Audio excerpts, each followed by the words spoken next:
जीवित पुत्रिका व्रत कथा। एक बार नैमिषारण्य के निवासी ऋषियों ने संसार के कल्याण के लिए सूत जी से पूछा, हे सूत, कराल कलिकाल में लोगों के बालक किस प्रकार दीर्घायु होंगे, सो कहिए। सूत जी कहते हैं, जब द्वापर का अंत और कलयुग का आरंभ था, उसी समय बहुत सी शोकाकुल स्त्रियों ने आपस में सलाह की कि क्या इस कली में माता के जीवित रहते पुत्र मर जाएंगे। जब वे आपस में कुछ निर्णय नहीं कर सकी, तब गौतम जी के पास पूछने के लिए गईं। जब उनके पास पहुंची तो उस समय गौतम जी आनंद के साथ बैठे थे। उनके सामने जाकर उन्होंने मस्तक झुकाकर प्रणाम किया और तदंतर स्त्रियों ने पूछा, हे प्रभु, इस कलयुग में लोगों के पुत्र किस प्रकार जीवित रहेंगे, इसके लिए कोई व्रत या तप हो तो कृपा करके बताइए। इस तरह उनकी बात सुनकर गौतम जी कहते हैं, आपसे मैं वही बात कहूँगा जो मैंने पहले से सुन रखी है। गौतम जी ने कहा, जब महाभारत युद्ध का अंत हो गया और द्रोण पुत्र अश्वत्थामा के द्वारा अपने बेटों को मरा देखकर सब पांडव बड़े दुखी हुए, तो पुत्र के शोक से व्याकुल होकर द्रौपदी अपनी सखियों के साथ ब्राह्मण श्रेष्ठ धौम्य के पास गई और उसने धौम्य से कहा, हे विपेंद्र, कौन सा उपाय करने से बच्चे दीर्घायु हो सकते हैं, कृपा करके और बताइए। ठीक ठीक कहिए। धौम्य बोले, सतयुग में सत्य वचन बोलने वाला, सत्याचरण करने वाला समदर्शी जिमुतवाहन नामक एक राजा था। एक बार वह अपनी स्त्री के साथ अपनी ससुराल गया और वहीं रहने लगा। एक दिन आधी रात के समय पुत्र के शोक से व्याकुल कोई स्त्री रोने लगी, क्योंकि वह अपने बेटे के दर्शन से निराश हो चुकी थी। उसका पुत्र मर चुका था। वह रोती हुई कहती थी, हाय, मुझ बूढ़ी माँ के सामने मेरा बेटा मरा जा रहा है। और उसका रुदन सुनकर राजा जिमुतवाहन का तो मानो हृदय विदीर्ण हो गया। वह तत्काल उस स्त्री के पास गया और उससे पूछा, तुम्हारा बेटा कैसे मरा? बूढ़ी ने कहा, गरुड़ प्रतिदिन आकर गांव के लड़कों को खा जाता है। इस पर दयालु राजा ने कहा, माता, अब तुम रो मत, आनंद से बैठो, मैं तुम्हारे बच्चे को बचाने का यत्न करता हूँ। ऐसा कहकर राजा उस स्थान पर गया जहाँ गरुड़ आकर प्रतिदिन मांस खाया करता था। उसी समय गरुड़ भी उस पर टूट पड़ा और राजा के शरीर का मांस खाने लगा। जब अतिशय तेजस्वी गरुड़ ने राजा का बायां अंग खा लिया तो झटपट राजा ने दाहिना अंग फेर कर गरुड़ के सामने कर दिया। यह देखकर गरुड़ जी ने कहा, देव योनियों में तुम कौन हो? तुम मनुष्य तो नहीं जान पड़ते। अच्छा, अपना जन्म और कुल कहो। तब पीड़ा से व्याकुल मन वाले राजा ने कहा, पक्षीराज, इस तरह के प्रश्न करना व्यर्थ है। तुम अपनी इच्छा भर मेरा मांस खाओ। यह सुनकर गरुड़ रुक गए और बड़े आदर से राजा के जन्म और कुल की बात पूछने लगे। राजा ने कहा, मेरी माता का नाम सैव्या है और मेरे पिता का नाम शालिवाहन है। सूर्यवंश में मेरा जन्म हुआ है और जिमुतवाहन मेरा नाम है। राजा की दयालुता देखकर गरुड़ ने कहा, हे महाभाग, तुम्हारे मन में जो अभिलाषा हो वह वर मांगो। तब राजा कहता है, हे पक्षीराज, यदि आप मुझे वर दे रहे हैं तो वर दीजिए कि अब तक आपने जिन प्राणियों को खाया है वे सब जीवित हो जाएं।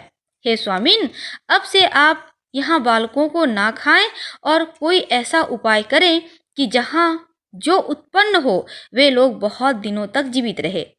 धौम्य ने कहा कि पक्षीराज गरुड़ राजा को वरदान देकर स्वयं अमृत के लिए नागलोक चले।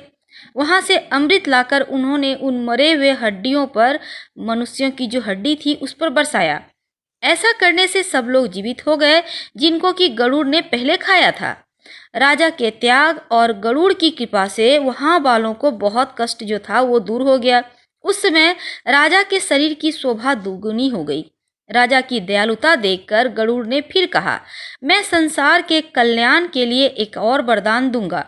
आज आश्विन की कृष्ण पक्ष की सप्तमी से रहित शुभ अष्टमी तिथि है। आज ही तुमने यहाँ की प्रजा को जीवन दान दिया है। हे वत्स, अब से यह दिन ब्रह्म भाव हो गया, जो मूर्ति भेद से विविध नामों से विख्यात है। वही त्रैलोक से पूजित दुर्गा अमृत प्राप्त करने के अर्थ में जीवित पुत्रिका कहलाई है। सो इस तिथि को जो स्त्रियां उस जीवित पुत्रिका की और कुश की आकृति बनाकर तुम्हारी पूजा करेंगी तो दिनों दिन उनका सौभाग्य बढ़ेगा, वंश की बढ़ोतरी होती रहेगी। हे महाभाग, इस विषय में विचार करने की भी आवश्यकता नहीं है। हे राजन, सप्तमी से रहित और उदया तिथि की अष्टमी को व्रत करें, यानी सप्तमी विद्ध अष्टमी जिस दिन हो उस दिन व्रत ना कर शुद्ध अष्टमी को व्रत करें और नवमी में पारण करें। यदि इस पर ध्यान न दिया जाए तो फल नष्ट हो जाएगा और सौभाग्य तो अवश्य नष्ट होगा। जीमूत वाहन को इस तरह का वरदान देकर गरुड़ बैकुंठ धाम को चले गए और राजा भी अपनी पत्नी के साथ अपने नगर को वापस चले आए। धौम्य द्रौपदी से कहते हैं, हे देवी, मैंने यह अतिशय दुर्लभ व्रत तुमको बतलाया है। इस व्रत को करने से बच्चे दीर्घायु होते हैं। हे देवी, तुम भी पूर्वोक्त विधि से यह व्रत करो और दुर्गा जी का पूजन करो तो तुम्हें अभिलाषित फल प्राप्त होगा। मुनिराज धौम्य की बात सुनकर द्रौपदी के हृदय में एक प्रकार का कौतूहल उत्पन्न हुआ और पूर्ववासियों की स्त्री को बुलाकर उनके साथ यह उत्तम व्रत किया। गौतम ने कहा, यह व्रत और इसके प्रभाव को किसी एक चिल्ली ने सुन लिया और अपनी सखी सियारिन को बताया।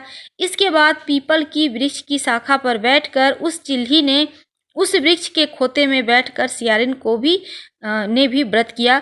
फिर वही चिल्ली किसी उत्तम ब्राह्मण के मुंह से कथा सुनाई और पीपल के खोते में बैठी रही। अपनी सखी को सुनाया कथा। सियारिन ने आधी कथा सुनी थी कि उसे भूख लग गई और उसी समय वह सबसे भरे हुए श्मशान में पहुंची। वहां उसने इच्छा भर मांस का भोजन किया और चिल्ली बिना कुछ खाए पिए रह गई और सवेरा हो गया। सवेरे वह गौशाला में गई, वहां उन्होंने गाय का दूध पिया। इस तरह नवमी को उसने पारण किया। कुछ दिनों बाद वे दोनों मर गई।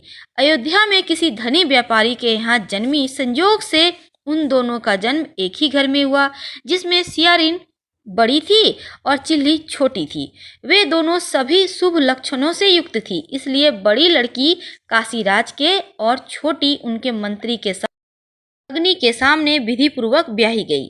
पूर्व जन्म के कर्म फल से वह मृगनयनी रानी हुई। जिस किसी भी संतान को उत्पन्न करती वह मर जाती और पूर्व जन्म की बातों को स्मरण करने वाली मंत्री की पत्नी ने अष्टवसुओं के सदृश तेजस्वी 8 बेटे उत्पन्न किए और सभी जीवित रह गए।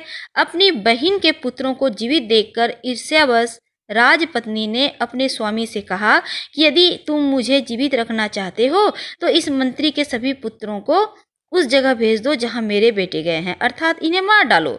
यह सुनकर राजा ने उस मंत्री के पुत्रों को मारने के लिए कई प्रकार के उद्योग किए, पर मंत्री पत्नी ने जीवित पुत्रिका के पुण्य बल से बचा लिया।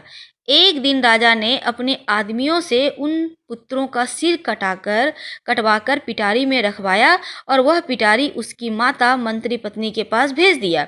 किंतु वे 8 सिर बेशकीमती जवाहरात हो गए और भले चंगे वे 8 लड़के अपने माता के पास वापस चले आए। उनको जीवित देखकर राजपत्नी को बड़ा विस्मय हुआ। अंत में वह मंत्री की पत्नी के पास आई और उसने पूछा, बहन, तुमने कौन सा ऐसा पुण्य किया है जिससे बार बार मारे जाने पर भी तुम्हारे बेटे नहीं मरते? इस पर मंत्री की पत्नी ने कहा, पूर्व जन्म में मैं चिल्ली थी, तुम सियारिन, दोनों ने व्रत किया था। तुमने व्रत के नियमों का भली भांति पालन नहीं किया और मैंने किया। इसी दोष से हे बहन तुम्हारे बेटे नहीं जीते हैं। ओ राजरानी, अब भी तुम उस जीवित पुत्री का व्रत को करो तो तुम्हारे बेटे दीर्घायु होंगे। मैं तुमसे सच सच कह रही हूँ। उनके कथानुसार रानी ने व्रत किया, तभी से उसके कई बेटे सुंदर और दीर्घायु होकर बड़े बड़े राजा हुए। सूत जी कहते हैं कि इस प्रकार का आनंद देने वाला मैंने यह दिव्य व्रत बतलाया। स्त्रियां चिरंजीवी संतान चाहती हो तो विधि पूर्वक यह व्रत करे। हर हर महादेव।